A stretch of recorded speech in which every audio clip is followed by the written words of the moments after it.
ఇదే సందర్భంగా తెలంగాణ రాష్ట్రం Telangana rising 2047 our vision document is we are planning for our vision document. We have one chapter in film industry. అందులో Ramoji film city ప్రేరణగా not only Tollywood, Bollywood, now we are focusing on Hollywood. Whoever wants to make an English movie, they can come, they can have they have Ramoji Film City. We are planning for that.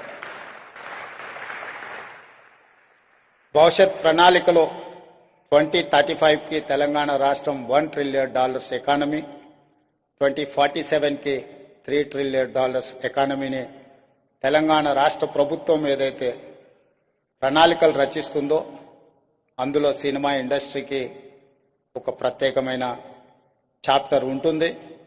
ఆ చాప్టర్లో Ramoji film city స్ఫూర్తిగా ప్రణాళికలు రచిస్తున్నాం. మా ఆలోచనలు, మా విధానం తప్పకుండా టాలీవుడ్, బాలీవుడే కాదు హాలీవుడ్ కూడా హైదరాబాద్లోనే షూటింగ్లు జరిగే రోజు వస్తుంది.